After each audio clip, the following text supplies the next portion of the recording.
today's guest, this is someone I am super, super excited about. I see a lot of people piling on here, and I have a feeling we're going to have more piling on too, but I'm super excited about this.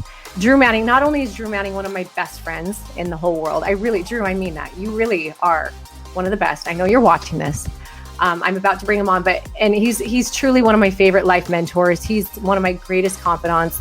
And he's also an incredible entrepreneur and a household name. He's best known for his Fit to Fat to Fit experiment, where he purposely gained 75 pounds over the course of 6 months, and then I'm going to let him talk more about it, 6 months to lose the weight. And this experiment turned into a New York Times bestselling book.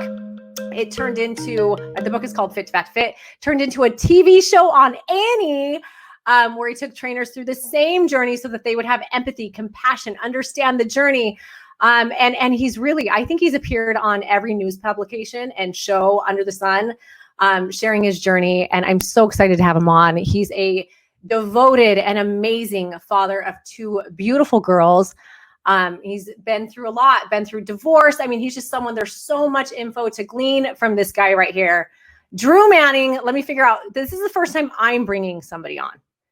Usually it's someone, it's because there's pages. Sorry, guys, bear with me for a second. Derek, can you? Oh, wait, I can search by name. Sorry. Sorry, guys. Oh, my keyboard's dead. Remember that? Technical difficulties. Oh, there he is. There he is. Last screen, because you must have been the first person on. All right, guys, drum roll. Where's he at? Where are you at, Drew? Where are you at? Accept. You got to accept, Drew. If you don't leave me high and dry now. Don't you dare leave me hanging. Drew Manning. It shows. There we go. There I'm here. Can you hear me okay? There you are, Drew. I was not leaving you hanging, I promise. I was trying to join as fast as I could. I'm going as fast as I can. Oh my gosh. Was I making you nervous? Was all that pressure? Were you about to buckle under that pressure right there? No, because I know how you are, but I was like, I'm coming. I deliver. Promise. But if you didn't know me, would that have been a little intimidating to you? No, not at all. You say it with a nice voice, but I know what you're doing underneath. You're like, this better work or else someone's gonna die. You know me all too well. Now, a lot of people on here don't realize, Drew, that you and I have known each other now for how many years has it been? Shoot, was that 2013 that I came on the show? Yeah. So Drew was one of our first bigger guests on the show Extreme Weight Loss. Let's tell him about that. I'll let you go ahead and dive into that a little bit.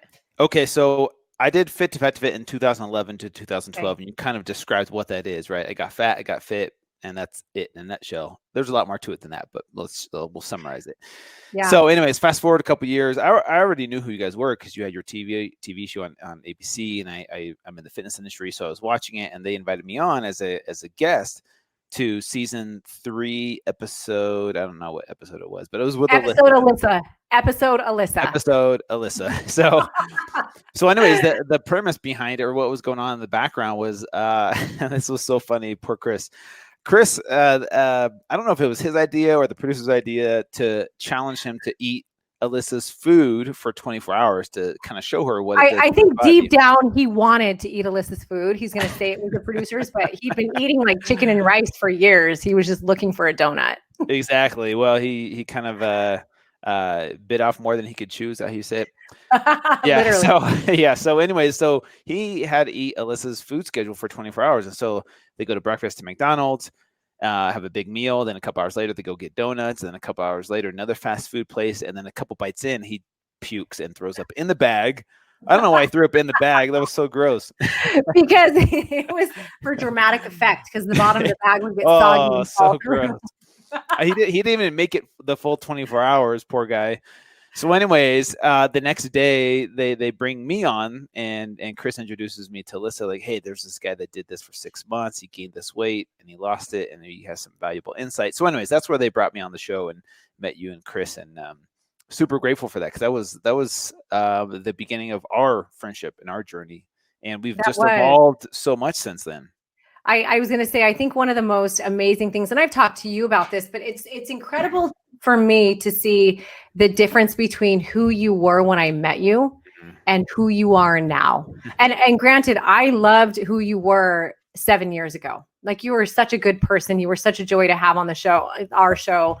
But you were very different. You were in a different spot. You were married at the time. You were very religious. Yes. And I will say you have since become much more open-minded. So I don't want to say you were closed-minded back then, but why don't you tell us a little bit about your journey from that point on? Yeah. So I grew up in the Mormon religion, and my perception of the culture that I was raised in was either you're perfect or you're a failure, right? You either go to heaven or you go to hell. So I put at a young age, I put a lot of pressure on myself to be perfect. And I didn't know how to talk about my weaknesses because our society teaches men to suppress our feelings and our emotions. And so if we have feelings or emotions, we are just supposed to push them down further and further. And my what do you call it? My self-defense mechanism that I developed at that age was to just hide my weaknesses. And so from a very young age, I developed this technique to just pretend that it didn't exist. And so that is what eventually broke me as a man. It's what broke my marriage. And I'm sure we'll dive into all of that, of what I learned and what I went through. But for me, my rock bottom was post-divorce and post-religion. And those are two huge things that we base our identity around. Marriage, right? Being married to someone and being a father and having kids with someone. And then your religion that you grew up in. Those two things define your identity so much. And to lose those, it kind of throws you off a little bit. And I just had to rediscover who I was, or not rediscover, but really discover who I was without those things. And so that was a really big part of my journey. Because they both happened at the same time, right? Like, both of those things were simultaneous. Oh yeah, around the same time. And they both had nothing to do with each other. Like, I didn't get divorced because of religion, and I didn't leave religion because of divorce. But it was around the same time that we had these awakenings, both Lynn and I, about our religion. And we realized it wasn't healthy for her nor I to be in that environment anymore. And this time our marriage was unraveling. We had been trying to hold on to it for about, I think, 5 years of therapy. And this is on the down low. Like, this is the hard part about being in the public eye is we had to pretend that we were this happy couple. We had to pretend like, oh, we're on Dr. Oz show, like, oh, we're so happy and in love. And we would go home and she would cry herself to sleep. And it was that. I don't know anything about that. Yeah, I'm assuming you don't. Totally joking. But because I know how hard it can be to be in the public eye and to have this kind of quote unquote perfect marriage. It was really, really hard because it pulls away at your soul. Like, it just slowly just pulls away at your soul. And you kind of, you're living this inauthentic life. You're wearing this mask all the time and you get used to it, but it's not fulfilling. It's not, you realize there's something missing in your life. And for us, man, hitting rock bottom was the hardest thing, but it's the thing I'm most grateful for. I would not change it for anything to this day, even though it didn't end up the way I wanted to with going through a divorce. But I'm so grateful for it because it's made me who I am today. And I think everyone has to have a rock bottom moment, or multiple. We can have multiple rock bottom moments. Hopefully it doesn't happen again here soon. But I think that's what changes us for the better. Everything happens for a greater good. And that changed me. It made me a better human, made me a better person, made me a better father. And so that's why I'm grateful for it. Yeah, and that one of the things that I love about you the most is just how vulnerable and open and authentic you are about what you've been through and what your struggles are. I think knowing you on this side of it now, like, I can only imagine, because you are very open. Like, you've been talking, you have a whole couple podcasts. You talk about in a lot of things, the reasons why you felt like your marriage fell apart and what your part of it was. And, Lynn talks very openly about what she felt like hers was. I just love that about you guys. And knowing this side of you now, that I believe has really changed a lot of lives. I truly believe it, because people they can't relate to perfect. They can relate to imperfection, because that's where we all sit, So when you started opening up and becoming more transparent about your struggles, I think that's when people really started clinging to you. And would you say that helped you blossom even more and heal and recover, just being able to open up? Because I can't imagine what it was like for you holding all of that in. Oh man, that's the hard part. I think as you know, women do this too, but men especially hold a lot of things in, especially emotions like this, because we're taught it's not safe, it's not okay, it's a weakness to show that side of us, and it's really scary. But until you do, you are not living a fulfilled life. I don't care who you are. When you're pretending, when you're wearing a mask, when you don't own your story, when you have shame, things that bring you shame that you don't talk about, that shameful thing, whatever it is, owns you. It controls you. You know, no one knows what's going on the outside, but on the inside, there's the storm. There's this heaviness about you that you can't get rid of until you talk about those things that bring you shame. And once you do, and this is what I learned from Brene Brown's work, once you talk about those things that bring you shame, shame starts to have less and less power over you. Yeah. Because it's scary to open up and talk about it. But once you do, then you realize, okay, it's not so scary. It's not that bad, because once you open up and talk about it, it's not that big of a deal. But in our minds, it's such a huge deal. Like the world's going to end. My life will be over. No one's going to like me. We make up these stories, and those stories become a reality, and they shape our way of thinking and our way of being, and those fears control us. And so for me, like Brene Brown talks about, stepping into the arena. That's what's so scary, because you step into the arena for the whole world to see. The whole world gets to see you and your imperfections and your weaknesses. You're like standing there naked in front of everyone, and everyone's can laugh or do whatever they want. And once you step into the arena, that's where your power is. That's where you really discover who you truly are. But it's scary as hell. It's so hard to make that first step. But once you do, your life starts to become better in the end. Yeah. And it's such a hard thing. I can relate in so many ways. I mean, you obviously have known me and Chris for 7 years. And it's like, I can post as much as I want.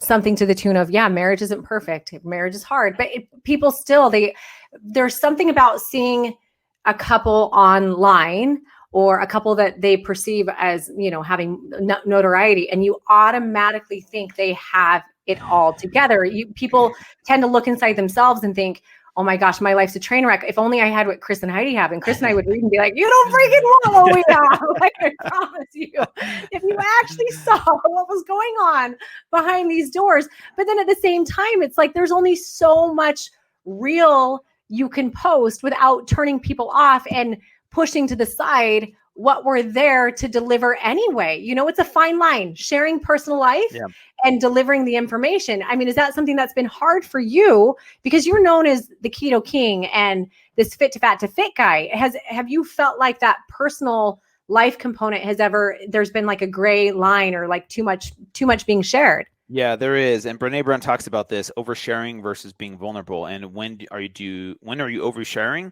and when are you actually being vulnerable? And what I've learned for myself, because it's different for each person, it's different. You know, not everyone has a social media platform, and not everyone's in the public eye, like you and I might have. And so there's a difference in being vulnerable and oversharing. And what I've learned for myself is, if I am coming from a place of healing, where I've healed and I have tangible steps to offer people of, this is where I was, this is what I did, this is what I went through, but here's what I learned, here are the takeaways that can help you, the same person going through a similar situation, then I feel like that is coming from a place of true vulnerability versus oversharing. Versus, like, for example, if it just had happened and I was like, you guys, this is what happened, I just went through the divorce and my emotions are a wreck, and I have nothing to share as far as what I've learned, I feel like that's oversharing, because you haven't really done the healing yet. And so for me, I'm making this sound like it was so easy. This was years and years and years of work and beating myself up and learning from mistakes. And once I did the work after those years, I was like, all right, now I'm feeling called to share this. And I feel like I have some steps to help people. Like, I would want to speak to my old self. What would my old self want to hear that would help them through this situation? And that's kind of who I was speaking to. And once I put it out there, so the episode you're referring to is episode 100 of my podcast, and episode 101 where Lynn came on. Once I shared that, 99% of the reaction was positive. There was maybe one crazy person that says something mean or negative, but almost all of it was positive. And when in my mind, you were essentially sharing your dirt, like your mistakes in this. Yeah. Literally everything. Terrifying. Yeah. Yeah, because I felt like I had to own my story, and that's why I got this tattoo, vulnerability is strength. It's backwards on the Oh, camera, yeah, but because that was my new mantra, that was my new motto in life was I was taught vulnerability is weakness. This is where that yeah, got me. Rock bottom. yeah, Vulnerability yeah, is strength. Now that I learned that and owned my story and was coming from a place of healing, I had so much more to offer people. And like you said, I could better relate to them. They could better relate to me. They trusted me more. And it's not such a embarrassing, shameful thing anymore. Like it was in my mind of like, oh, if I tell people that I got divorced, how much can I share on this episode, Heidi? Can I you can just share as say much as you everything? want. Yep, yep. If I don't want to be talk the first. about porn addiction, if I talk about having an Yeah, affair, what will happen? Will the world disown me? Will my family disown me? Will my friends disown me? yeah, All these stories that I made up in my head. yeah, Versus if I come from a place of healing and here's what I learned and here's how I can help other people who have been through this situation, then I feel like I have purpose again. I have yeah. purpose in sharing my story versus just sharing it just to gossip or say, hey, here's what I did. But once that happened, everything shifted. Now I had the power over myself and, what's someone going to do? Come at me for telling the truth, for Yeah, owning my story? exactly. You know what I'm Yeah, saying? There's yeah. power in that. And now I get to live in a place where I'm authentic. And now I'm coming from a place of true authenticity and owning my story. And then I get to write my ending versus the And world writing my yeah. ending. And I love that. And there is so much fear in letting the world see those skeletons, right? Like so much. And I'm sure everybody on here, everybody listening right now, we can all think of a handful of things, at least one thing that we're hiding from. And most likely we have a lot of things that we're hiding, not only from the world, but from even the people that are close to us. And why are we hiding it? We're hiding it because we're afraid, like you said, Drew, of what people are going to think about us if we tell them. But once you truly, you said it perfectly. You cannot heal until you do that. You can't, like the healing process can't begin until, and I feel like for me with, I'm like the perpetual mistake maker. I feel like I've told you that a lot. Like I am. I feel like between me and Chris, I'm like, why does Chris make no mistakes? But maybe it's my perspective. I'm like, I'm constantly making mistakes. And Yeah. I do feel like I'm constantly learning, but I will say it's not until I can let it go, let it out of my like stomach, out of my throat. Like I have to speak it to people. Yeah. That it's not until I do that that I can actually begin truly healing and moving past it. And it is the scariest, hardest step. But you need to know, like you've been one of mine and Chris's biggest inspirations, like through what you've been able to do. And I know, like Drew, you guys were divorced for a period of time before you even announced it to the world, right? Yeah. Yeah. Well, it was a few years after we were officially divorced. We didn't even tell people we were divorced until after we were divorced, to be Yeah, honest with you. yeah, We had made that decision to do it privately. We moved to Hawaii for a little bit. And then from there, it was a good, I would say 2 years after that, that I yeah. came out public with my story in episode 100 of my podcast. And so it takes time and everyone has their own time frame. And that's the thing is like, it's not something you can just wake up the next day and be like, all right, I'm healed. Man, Yeah. I wish that were the case. I wish that was the case for so many No, things, but I know. Well, I feel like I have really seen you like blossom as a person. And even it's funny because I feel like even as you've opened up about your personal struggles and who you are, not only have you healed and become a brighter light in that way, but also the way that you do business and the way that you show up for your people and your clients is drastically different, I think. And the work that I see you do and how I see you approaching business, like you have a different head, a different mind space, I feel like, and a different energy about you. I have Derek behind the camera who's nodding and saying, yeah, and it's true. And I think for those people, I would love, you had mentioned a few times, you referred to my old self. yeah. Can you tell me, like, can you tell us who was that old self? Yeah. Basically, I'm a believer that we all grew up in these environments and these environments shape us and shape our beliefs because these environments create experiences for us. So my environment was one of, sports culture, religious culture, and a very black and white culture in my family of you are either an A+ student or you're an F. And so for me, that was kind of what kind of shaped me growing up. I wanted to please people. I wanted to please my parents, please my church leaders, please my coaches. And I was so afraid of making mistakes because if I made a mistake, there was a punishment. Yeah. And it sucks being punished, especially as a kid with no outlet. I couldn't go talk to my parents or my leaders or my friends about my mistakes because I felt so ashamed. And like I Yeah. said, that shame owned me. And so I went through life kind of walking on eggshells, like trying to please people, never really addressing the core issues of inauthenticity and my weaknesses, because I feel like if I just had an outlet, someone to talk to, I would have probably been able to get through these things Yeah. and manage them versus hiding them from the world. And so for me, that was the old me. You know, I've always come from, I've always felt like I've been pretty empathetic. I've always cared about other people and wanting to, Yeah. make people happy and never hurt them. So my intention was never like to hurt people or to do anything bad to people. But because of these issues of wanting to be perfect all the time, it caused me to hide my weaknesses. That was how I, survived. It was a survival mechanism. I just would hide the weaknesses and pretend they didn't exist. And I bet Yeah. you there's a lot of men Yeah. out there that can relate to that. And Women women. too. Women Yeah. too. Because that's kind of what we do to survive in this world. Yeah. We don't want to be found out. We don't want to be punished and admit that we have these weaknesses. So we just go about pretending like they don't exist. And that's where those things eventually own us and break us down. Yeah, and I noticed with a lot of the people that that I've people a lot of people that have kind of talked to me, um the ones that seem to be hiding the most are also sometimes the most judgmental. Yeah. And a lot of the reason, like when they would explain it, and I don't know if this pertained to you, but a lot of the reason when I would, chat with them, they would say, well, I felt like if I didn't quickly judge somebody that was making a mistake, they would assume or know that I was making the mistake too. So it was constantly like, oh, look what that person's doing. Look what they're, and really they're hiding the same, if not more. Yeah. So what I've learned is that everything is a mirror of how we see ourselves. So if we judge ourselves harshly like that, which I did, and that's the way I was taught was from my religion was, hey, these are sins, they are bad, therefore you are bad. I didn't know how to separate that. And so I looked at everything as a mirror. So I would judge other people, look at down on their weaknesses, because that's the way I looked at myself. And so once I realized that, once I healed my relationship with myself and came from a place of self-love versus self-hate, that's where things start to change for the better for you and for your relationships, because you're not operating as self-hate anymore. Therefore, your relationships with other people, you can see them as just a hurt kid sometimes. They're not this bad person you think they are. They're just like a hurt kid, like you are sometimes. And so when you see that as a reflection of yourself, it's easier to navigate relationships in your life because you don't take things as personal when someone is mean towards you or does something hurtful. It's not about you. It's about them.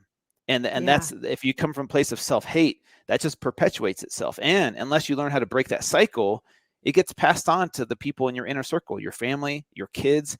Do you want your kids to go through those same patterns that you've been programmed to think? Or do you want to break that cycle for them so that they don't have to suffer like you've suffered? Yeah. Yeah. So, okay, you take that person, that before person, he finds himself at his rock bottom. What was it like there? What did you feel? Like, where were you at emotionally, mentally? And what was your business like? Like, I mean, what were your biggest struggles? Inside, it was a lot of despair. But what I learned how to do, what I became really good at, was pretend like on the outside things were good. So I could put on a smile. I could go on these TV shows and act like everything's good. I was the fit guy. So from a business perspective, I could play that role. I could put on that hat.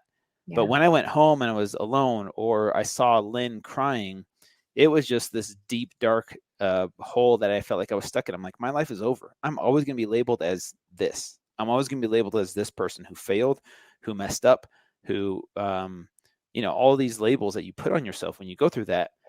And that's all I could see. I couldn't see a light at the end of the tunnel. I really didn't see any light at the end of the tunnel, because I'm like, this is my story. And I believe those stories. And I created that reality in my head, even though it wasn't reality. It became my reality so much that you just live in this place of hopelessness. Does that make sense? Yeah. That's what I would describe it as.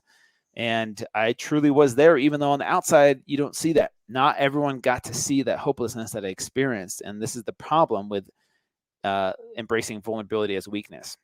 Yeah. No one gets to see that struggle. No one gets to see you suffer, because you have to show up and put on a happy face for other people. And like I said, that just slowly pulls away at your soul. It's soul sucking to the core. It sucks away your soul and takes away true happiness from this life. Yeah.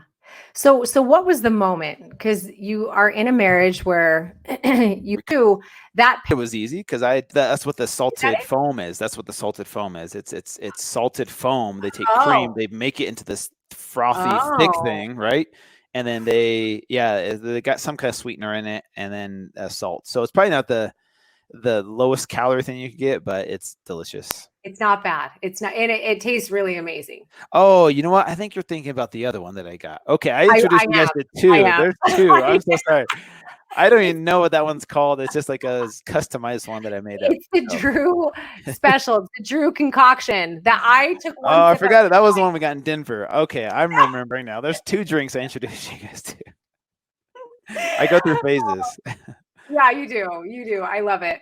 Well, Drew, thank you so much for everything. Thanks for spending a full hour with us. I appreciate you. You know that I love you tons. I think the world of Heidi. you.